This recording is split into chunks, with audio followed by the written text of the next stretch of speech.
Sarah Martinez had never imagined her life would come to this. Standing in line outside the community food bank on a cold February morning, she pulled her thin coat tighter around her body and tried to ignore the way her stomach twisted with hunger and shame. The line stretched ahead of her, maybe 20 people deep, all of them with their own stories written in the tired lines of their faces and the way they avoided making eye contact with each other.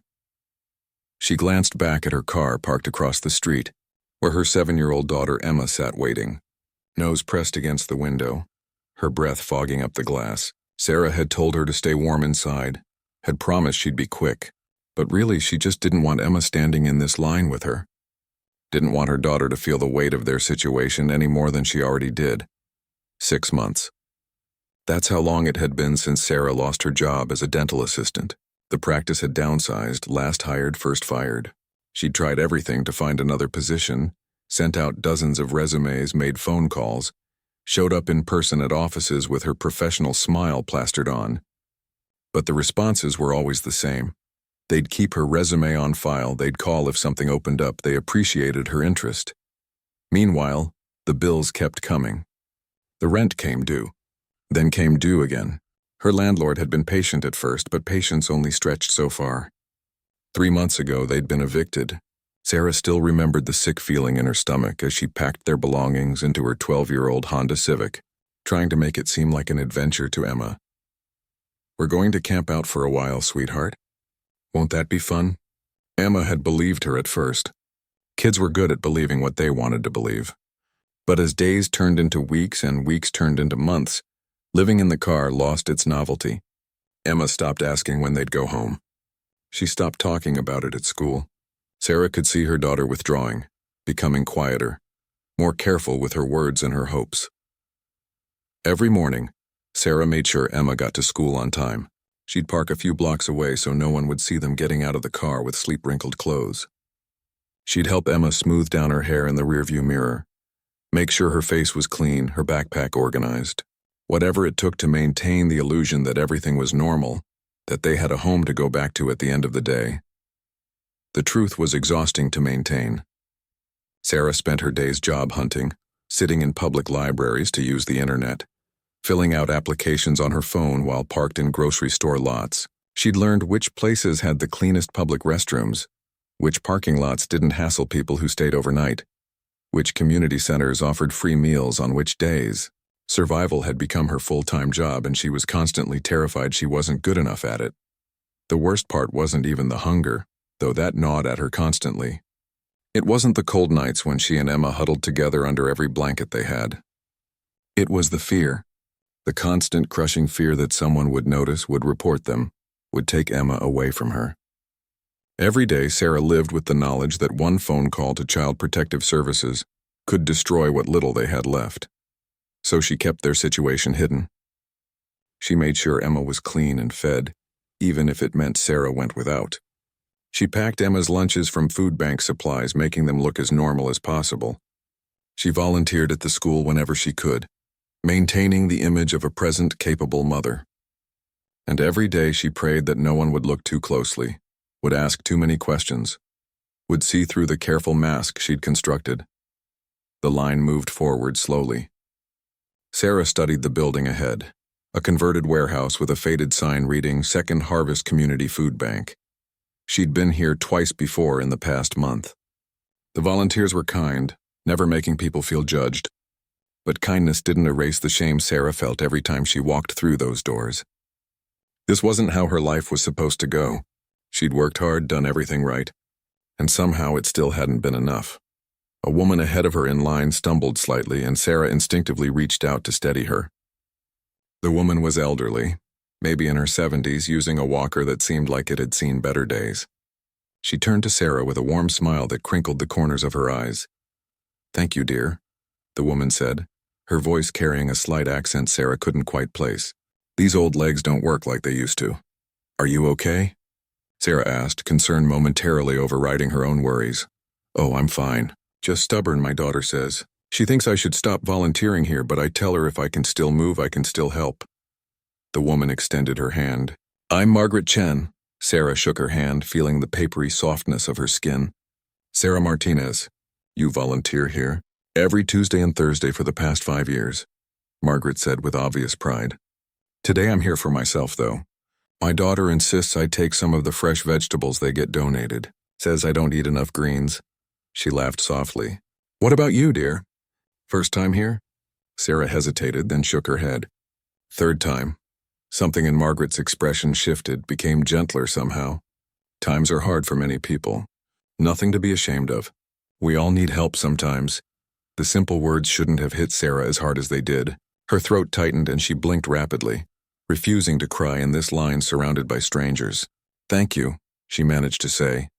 They moved forward together, Margaret moving slowly with her walker while Sarah stayed close beside her, ready to help if needed.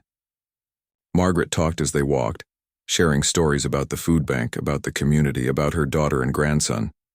Her voice was soothing, filling the cold morning air with warmth. Sarah found herself relaxing slightly, some of the tension easing from her shoulders. Do you have family nearby? Margaret asked. Just my daughter, Sarah said. Emma, she's 7. She's waiting in the car. Margaret's face lit up. 7, what a wonderful age. Is she in school? 2nd grade. She loves reading. A smart girl then. My grandson is 15 now, but I remember when he was 7. Always had his nose in a book. Margaret paused, looking at Sarah with eyes that seemed to see more than Sarah wanted to reveal. It's hard raising a child alone. I did it myself after my husband passed. My daughter was only 10. Sarah felt something crack open inside her chest. Here was someone who understood, who'd been through her own struggles and survived them. It is hard, she admitted quietly. Harder than I ever thought it would be. But you're doing it, Margaret said firmly. You're here, making sure your daughter has food. That's what matters. That's what makes you a good mother.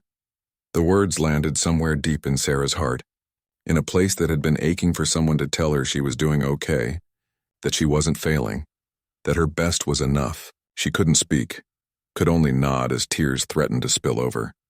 They reached the entrance of the food bank where a young woman in her 30s was checking people in. She looked up and her face broke into a smile when she saw Margaret. Mom, you're supposed to be resting today. I am resting, Margaret said with mock indignation. I'm standing in line, aren't I? That's practically meditation. She gestured to Sarah. Grace, this is Sarah. Sarah, my daughter Grace, who worries too much. Grace gave Sarah a warm smile even as she helped her mother to a nearby chair. Nice to meet you, Sarah.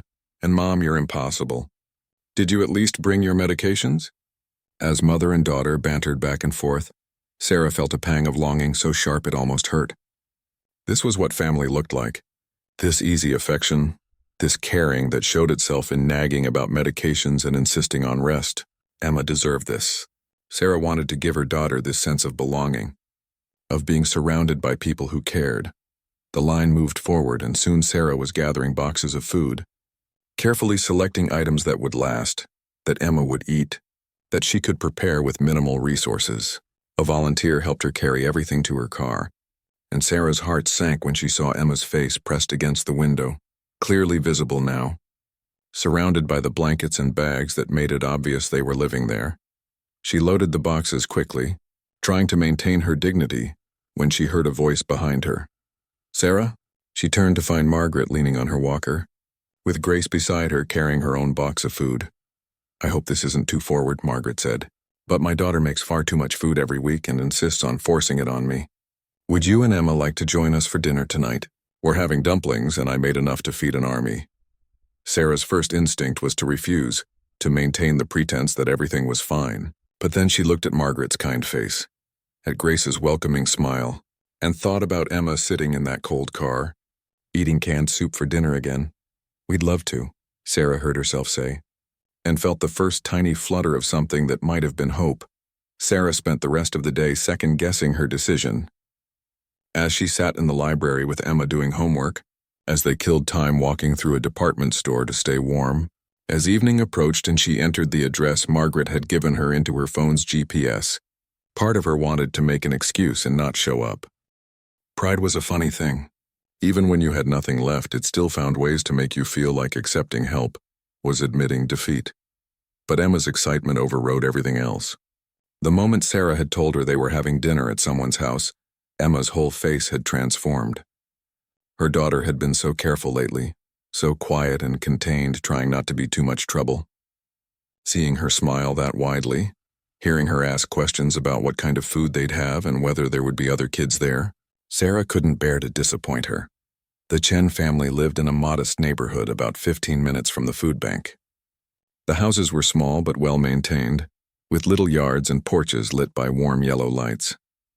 Sarah pulled up in front of the address Margaret had written down, her stomach twisting with nerves. "It's a real house," Emma whispered from the back seat, her voice filled with wonder. Sarah's heart broke a little. Of course it was a real house. That's what normal people lived in. The fact that Emma found it remarkable showed how far their circumstances had fallen.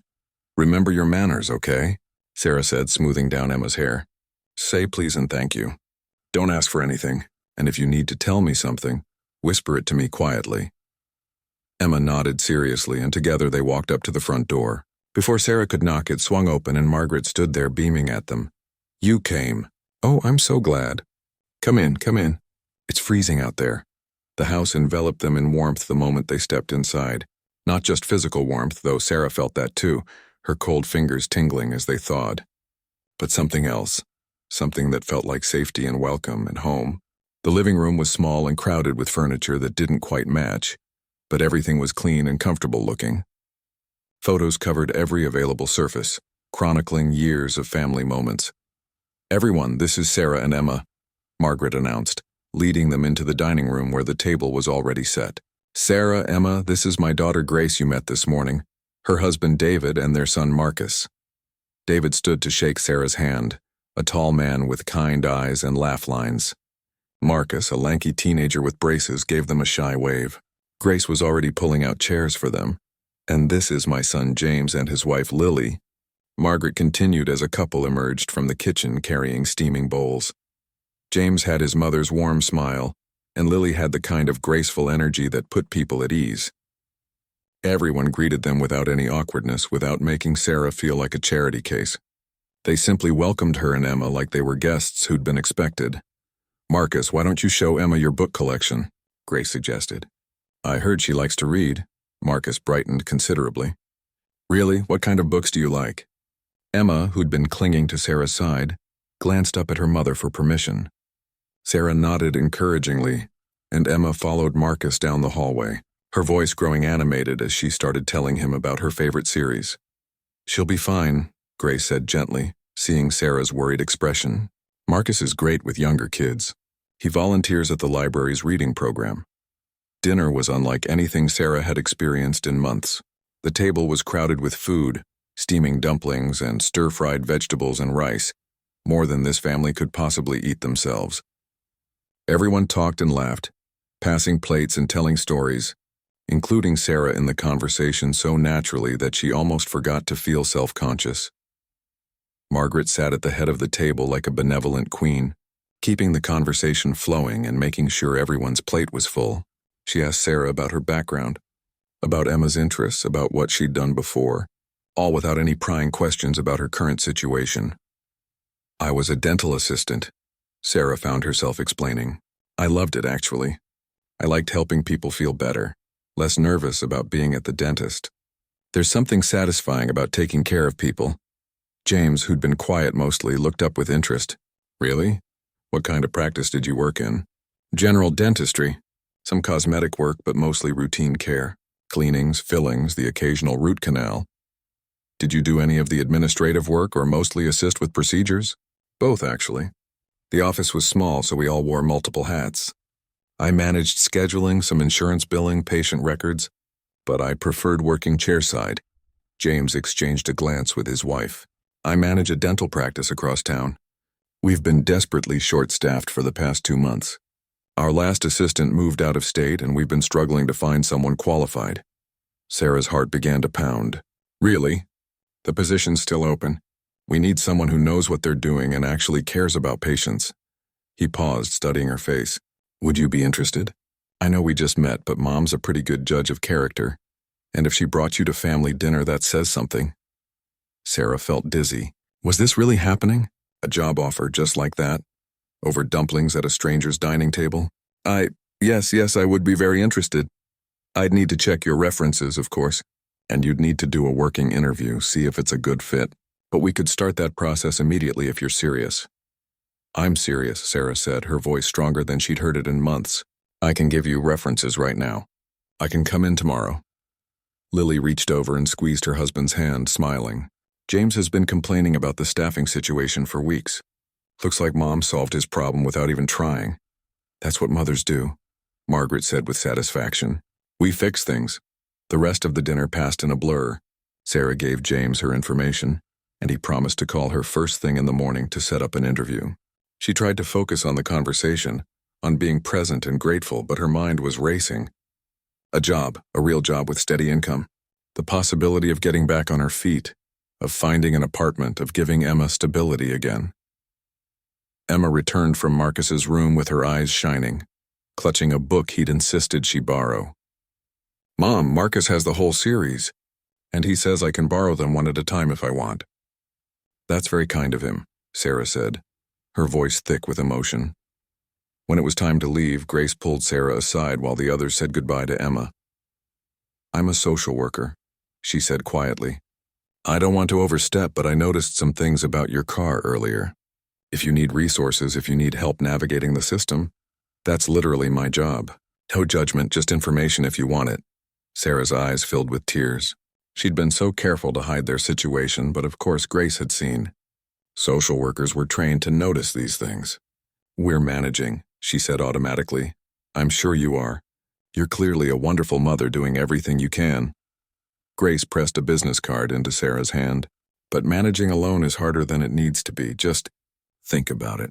Call me if you want to talk, even if it's just to ask questions. In the car on the way back to their usual overnight parking spot, Emma chattered excitedly about Marcus and his books and the dumplings, and could they go back again sometime? Sarah listened, her heart full and aching at the same time. Mom, Emma said as Sarah was setting up their sleeping space for the night. Yes, sweetheart? Are they our friends now? The Chen family? Sarah thought about Margaret's kind eyes, James's job offer, Grace's business card burning in her pocket, the way Marcus had treated Emma like she mattered. Yeah, she said softly. I think maybe they are.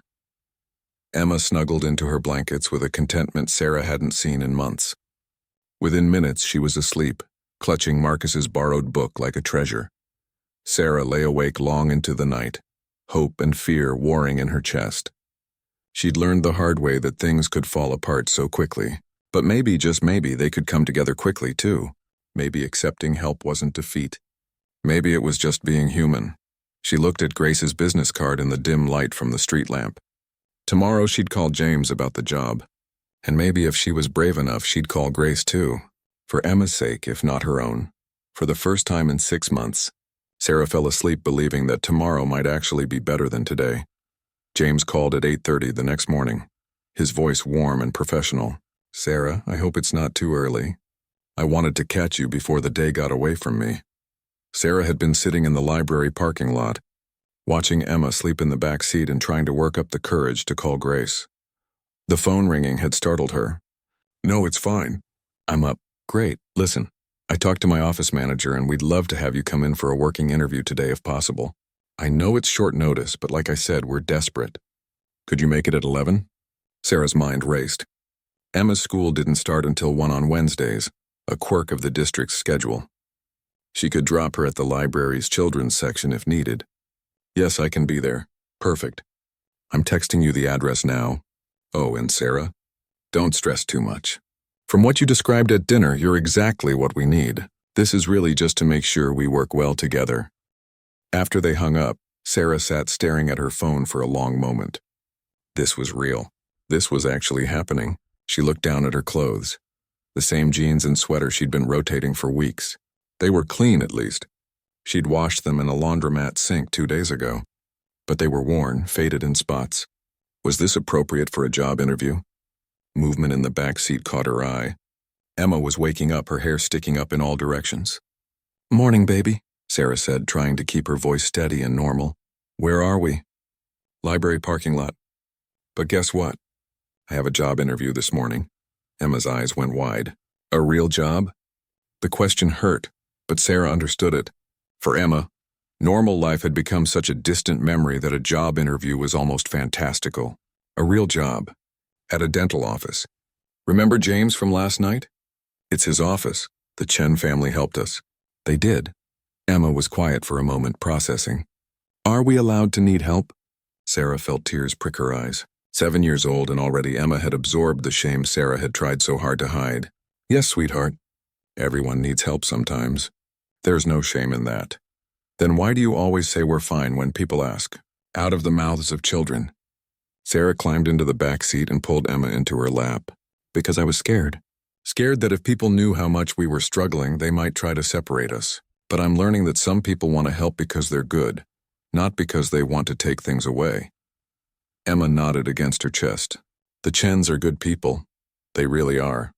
The working interview went better than Sarah could have hoped. The dental practice was busy but organized. The staff friendly and professional. James introduced her to everyone, explained their systems, and then had her shadow their current temporary assistant for a few hours. Sarah fell back into the rhythm of it easily, anticipating what instruments would be needed, calming nervous patients, keeping everything flowing smoothly. It's like riding a bike, the temporary assistant, an older woman named Ruth, said with approval. You clearly know what you're doing. By the end of the interview, James was grinning. When can you start? Whenever you need me. Tomorrow too soon? Sarah laughed, giddy with relief. Tomorrow's perfect. Great. Ruth is only staying through the end of the week, so you'll have a few days to train with her. The position pays $16 an hour to start, full-time hours, and benefits kick in after 90 days. He paused. I know that first paycheck can take a while to come, so if you need an advance for immediate expenses, we can work that out. Sarah's eyes burned. He knew, or he suspected at least, and he was offering help without making her beg for it. That would be incredibly helpful, actually. Thank you. My mom didn't raise me to let people struggle when I could do something about it. James smiled. Welcome to the team, Sarah. She picked up Emma from the library, her hands shaking slightly as she drove. I got the job, she announced. Emma whooped so loudly that Sarah laughed despite the tears streaming down her face. We're going to be okay, Sarah said, more to herself than to Emma. We're actually going to be okay. Her phone rang. Grace's name flashed on the screen. Sarah almost didn't answer, but something made her pull over and pick up. Sarah, hi. I hope I'm not bothering you. I just wanted to follow up from last night. Have you had a chance to think about what I said? Sarah took a deep breath. I got the job. Your brother hired me this morning. Oh, that's wonderful. James was so excited when he called me. Grace, Sarah stopped, trying to find the words.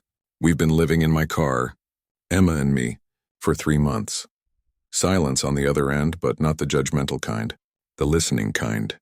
Okay, Grace said finally. Thank you for trusting me with that. Can I ask if Emma's okay? Is she safe? I try my best. She goes to school every day. She's clean and fed. I'd never let anything happen to her. I believe you. You're clearly an amazing mother doing everything you can in an impossible situation. But here's the thing, Sarah. There are resources available. Emergency housing assistance, rental subsidies, programs specifically for families transitioning out of homelessness. I can help you access them. I was scared. Scared that if I reached out to any services, they'd take her away. That's not how it works unless there's abuse or neglect, which clearly isn't the case here. You're asking for help, which is exactly what the system is designed for. Grace's voice was gentle but firm. Let me help you navigate this. That's what I do. Over the next hour, sitting in her car while Emma colored in a notebook beside her, Sarah told Grace everything. The job loss, the eviction, the fear, the daily struggle to maintain normalcy. Grace listened without interrupting, taking notes, asking occasional clarifying questions. When Sarah finished, Grace was quiet for a moment. Okay, here's what we're going to do. I'm going to make some calls this afternoon. There's emergency housing assistance through the county that can help with deposits and first month's rent. With your new job, you'll qualify. It'll take a few days to process, but we can fast-track it. A few days? Sarah felt something like panic rise in her chest. A few more days in the car, with winter getting colder every night. Grace seemed to hear what Sarah wasn't saying. Or when I'm suggesting this as a friend, not as a social worker, so please feel free to say no. But Mom has a guest room that's just sitting empty. She's been bugging me for years to move back in with her, but I have my own family. You and Emma could stay there while we get everything sorted out. Grace, that's too much. I can't ask your mother. You're not asking. I'm offering. And trust me, you'd actually be doing Mom a favor. She gets lonely in that house by herself, and she'd love having Emma around. Plus, it would make me feel better knowing someone's there keeping an eye on her. I don't know what to say. Say yes. Say you'll let us help you get back on your feet. That's all this is, Sarah. A hand up, not a handout. You're working, you're providing for your daughter. You just need a little stability to make it all work. Sarah thought about Emma sleeping in the cold car every night, about the way her daughter's face had lit up in Margaret's warm house. Yes, she whispered. Thank you. That evening they showed up at Margaret's house with their few belongings. Margaret welcomed them like it was the most natural thing in the world, showing Emma to her room and exclaiming over how nice it would be to have company. The room's all yours, Margaret said, opening the door to a cozy space with a double bed, dresser, and window overlooking the backyard. Emma, there's a cot in the closet we can set up for you if you want your own space, or you can share with your mom. Whatever feels right. Emma chose to share the bed, still not quite ready to be apart from Sarah at night. They unpacked their things, which took all of 10 minutes given how little they had. Sarah kept wanting to cry or laugh or both. They had a room. A real room with a real bed in a real house. Margaret insisted they join her for dinner, another simple but delicious meal. As they ate, she told Emma stories about when Grace and James were little, making Emma giggle with tales of their childhood antics. Your mom's doing something really brave, Margaret said to Emma as they were finishing dessert. Asking for help when you need it, that takes real strength. That's what Mom told me this morning, Emma said. That everyone needs help sometimes. Your mom's a smart woman. Margaret looked at Sarah with such warmth that Sarah had to look away. You know, when my husband died and I was raising 2 kids alone, I was too proud to ask for help at first. I thought I had to do everything myself or I was failing. Know what that got me? Exhausted and broke and miserable. Know what changed everything? Learning to let people care about me. How did you learn that? Sarah asked. A neighbor brought over a casserole one day. I tried to refuse it, said I was fine. She looked me dead in the eye and said, Margaret Chen, you can either accept this casserole graciously or I'm going to stand here until it goes cold. Either way, you're taking it.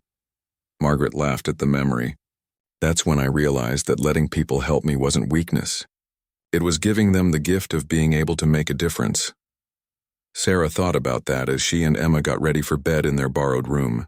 Emma fell asleep almost immediately, sprawled across 3/4 of the bed in that way kids did. Sarah lay awake, listening to her daughter breathe, feeling the softness of real sheets and real pillows. She'd spent so long trying to do everything alone, thinking that was what strength looked like.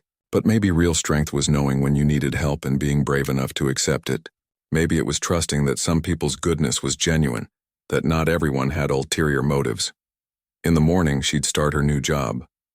In a few days, with Grace's help, she'd have an apartment again. But tonight, for the first time in months, she and Emma were sleeping somewhere warm and safe, surrounded by the kind of love that expected nothing in return. Maybe, Sarah thought as she finally drifted off to sleep, maybe they were going to be more than okay. Maybe they were going to be happy again. Sarah's first week at the dental practice flew by in a blur of activity. She absorbed information like a sponge, relearning systems and techniques, remembering why she'd loved this work in the first place. Ruth, the temporary assistant, was thorough in her training, and by Friday she pronounced Sarah ready to fly solo. You're a natural, Ruth said warmly on her last day. These patients are lucky to have you. The staff welcomed Sarah like she'd always been part of the team. Maria, the receptionist, was funny and efficient. Dr. Patterson, the senior dentist, was calm and skilled. And James, as a manager, was supportive without being overbearing.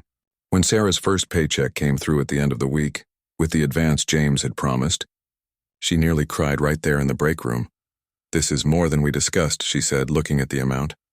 James shrugged. I added a signing bonus. We really needed you.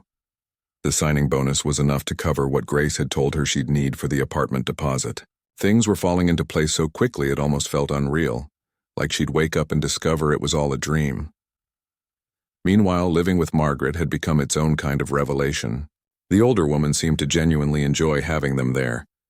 She'd be up early making breakfast, insisting they eat before Sarah left for work and Emma for school. She'd have dinner ready when they got home, the house filled with delicious smells, and the way she doted on Emma reminded Sarah of what having a grandmother might feel like. Emma blossomed under the attention. The quiet, careful child who'd been walking on eggshells for months started laughing more, talking more, being more herself. She helped Margaret in the kitchen, learning to roll dumplings and chop vegetables. She did her homework at the dining table while Margaret worked on crossword puzzles nearby. The change in her daughter made Sarah's heart ache with gratitude and regret. How much Emma had been missing. How much Sarah hadn't been able to provide. Marcus came by after school a few times a week. True to his word about tutoring Emma, he was patient and encouraging, helping her catch up on the schoolwork she'd fallen behind on. Sarah would come home to find them sprawled on the living room floor, books and papers scattered around them, Marcus explaining fractions with the kind of enthusiasm that only a teen who genuinely loved learning could muster. "He's really good with her," Sarah said to Grace one evening. Grace had stopped by to update them on the housing assistance process. "Marcus wants to be a teacher," Grace said proudly. "He's been volunteering at the library and the community center since he was 13. Some kids babysit for money. Mine tutors for fun. You raised a good kid. Thanks. Though honestly, I think Mom deserves half the credit. She's always been the heart of this family." They were sitting at Margaret's kitchen table going through paperwork. The housing assistance had been approved faster than Grace had expected. In a week, maybe two, Sarah would be able to move into an apartment. "There are a few options available," Grace said, spreading out printouts. "This one's closest to Emma's school. This one's near a bus line that goes straight to your work. This one's a little bigger, but in a slightly older building." Sarah studied the options, trying to wrap her mind around the fact that she was actually choosing an apartment, that this was really happening. "The one near Emma's school," she said finally. "Stability for her is what matters most. Good choice. I'll submit the application tomorrow." Grace paused, then said carefully, "You know, once you're settled, you're still part of this family. This doesn't end just because you're not living here anymore." Sarah looked up, surprised. "I wouldn't want to impose—" "Sarah," Grace's voice was firm, "you're not an imposition. Mom loves having you and Emma around. Marcus asks about Emma constantly.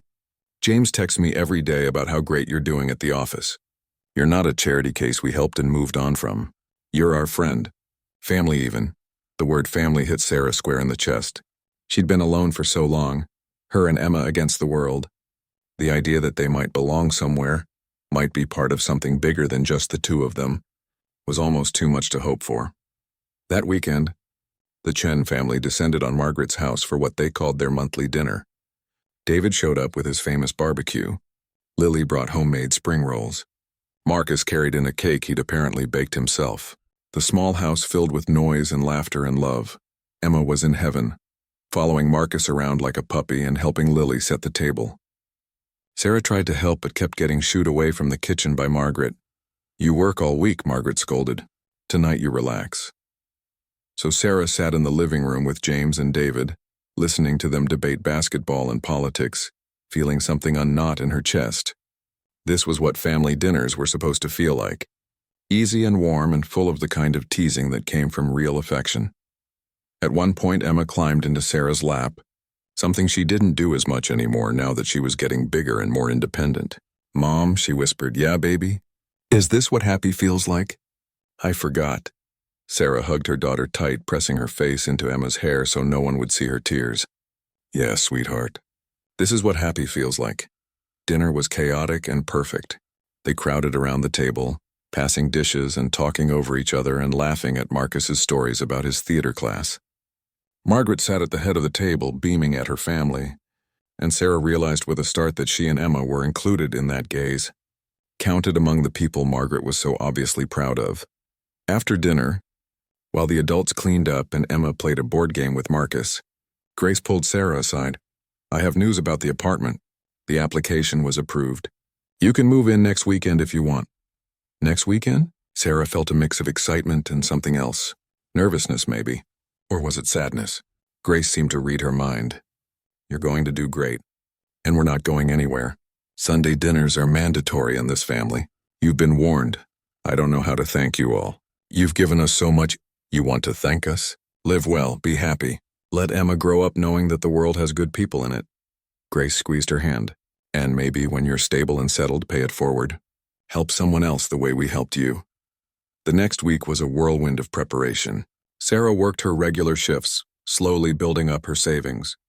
Grace helped her shop for basic apartment necessities, teaching her how to find deals and stretch her budget. Margaret packed up food for them to take, enough to stock a pantry. Marcus and Emma picked out paint colors for Emma's new room.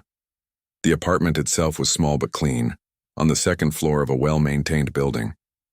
One bedroom for Emma, a pull-out couch in the living room for Sarah. A tiny kitchen and bathroom that were all theirs. No mold, no broken fixtures, no landlord who looked at her like she was one missed payment away from eviction. "It's perfect," Sarah said, standing in the empty living room and imagining their life here. Moving day arrived with the Chen family in full force. James and David carried furniture donated by various church members Grace had contacted. Lily helped arrange everything while Margaret directed traffic and Emma supervised with clipboard, taking her job very seriously. By late afternoon, the apartment was transformed. Curtains hung in the windows. Dishes filled the cabinets. Emma's room had a real bed with a colorful comforter Marcus had helped her pick out. In the living room, Sarah's pull-out couch was surrounded by a few pieces of furniture, a donated TV, and a bookshelf James had built in his garage. "It's a home," Margaret declared with satisfaction. "A real home." That night, after everyone left, Sarah and Emma sat on the floor of their living room, eating pizza Margaret had ordered and looking around at their new space. "We did it, Mom," Emma said softly. "We have a home again." "We did," Sarah agreed. "But we couldn't have done it alone. We had help from people who cared about us. The Chens." "The Chens," Sarah confirmed. Emma was quiet for a moment. "Mom, when I grow up, I want to be like them. I want to help people who need it." Sarah pulled her daughter close. "You know what? I think that's exactly what we should do. When we're able, when we have enough, we'll help someone else. Deal?" "Deal." As they got ready for bed in their new apartment, Sarah stood in Emma's doorway watching her daughter settle into her own room, her own space. 3 months ago, they'd been sleeping in a car. Now they had this. All because a kind woman had struck up a conversation in a food bank line. Sarah thought about Margaret's words from weeks ago. Letting people help wasn't weakness. It was giving them the gift of being able to make a difference. The Chen family had made a difference in their lives, had given them more than just food and shelter. They'd given them hope. They'd reminded Sarah that goodness existed in the world, that community mattered, that no one had to face their struggles alone. Tomorrow, she'd go to work at a job she loved. Tomorrow, Emma would go to school from a stable home. Tomorrow, they'd wake up safe and warm and surrounded by the promise of better days ahead. But tonight, Sarah just stood in the doorway and watched her daughter sleep in her own bed, in their own home, and felt grateful for every single person who'd helped make this moment possible. The first few weeks in the apartment felt like learning to breathe again. Sarah would wake up in the morning momentarily disoriented and then remember, they had a home. A real home with heat and running water and a door that locked. Emma had her own room. They had a kitchen where Sarah could cook real meals. They had an address for mail, for school forms, for all the mundane things that made up a normal life. But the best part wasn't the physical space. It was the way Emma transformed. Her grades improved dramatically. Her teacher called Sarah to say Emma had become more engaged in class, more willing to participate, more like herself again. She made friends, had playdates, brought home artwork that Sarah hung on their refrigerator with pride. "She's doing so well," Marcus said one afternoon when he stopped by to drop off some books he thought Emma would like. He'd become a regular visitor, checking in on them, always with some excuse about being in the neighborhood or having extra time. "I'm really proud of her." "She's proud of you too," Sarah said. "She told me yesterday that you're her best friend." "After me, of course," Marcus flushed with pleasure. "She's a good kid. You're doing an amazing job with her." After he left, Sarah stood in her kitchen, putting away the groceries she'd bought with her own money from her own paycheck, and marveled at how ordinary her life had become. Ordinary felt like a miracle when you'd lived without it for so long. Work had become another anchor in her new life. Sarah loved her job, loved the patients, loved the routine and purpose of it. Dr. Patterson had started letting her take on more responsibilities, teaching her advanced techniques. James had hinted at a possible raise after her 90-day review. "You're exceeding every expectation," he told her one day. "The patients love you, the staff loves you, and you make my job so much easier. I'm putting in a recommendation for a pay increase." But the Chen family remained the real constant in their lives. True to Grace's word, Sunday dinners became mandatory, a weekly gathering at Margaret's house where the whole family came together. Sarah and Emma were always included, always expected, always welcomed with hugs and questions about their week. Margaret had become the grandmother Emma had never known. She taught Emma to cook traditional Chinese dishes, shared stories about her childhood in Taiwan, helped with homework, and showed up at every school event Emma invited her to. Emma called her Grandma Chen without any self-consciousness, and Margaret glowed every time she heard it. "You know what I realized?" Margaret said to Sarah one Sunday while they were cleaning up after dinner. "I spent so many years after my children grew up feeling like my purpose was over. Like the best parts of my life were behind me. But having you and Emma around, being part of your journey, it's reminded me that life keeps giving you chances to matter, to make a difference. You didn't just find help when you walked into that food bank. I found purpose again." Sarah wiped her eyes, laughing at how easily this woman could make her cry. "You've given us so much more than purpose, Margaret. You've given us family. That's what I'm saying, dear. It goes both ways. You gave me family, too." 3 months after moving into their apartment, Sarah had saved enough for a small emergency fund. It wasn't much, maybe enough to cover a month's rent if disaster struck, but it was there. A safety net. She'd also paid off a few old debts that had been haunting her, started rebuilding her credit, began thinking about the future in terms of possibilities rather than just survival. Grace helped her navigate the social services system to access additional resources. Food assistance to help stretch her grocery budget, after-school programs for Emma that were subsidized based on income. Every bit of help allowed Sarah to save a little more, stabilize a little faster. "The goal isn't for you to stay on these programs forever," Grace explained. "It's to give you the boost you need to become fully self-sufficient. Think of it as a stepping stone, not a crutch." "I want to be completely independent," Sarah said. "I don't want to need help anymore." "There's wisdom in accepting help when you need it and having the grace to let it go when you don't," Grace replied.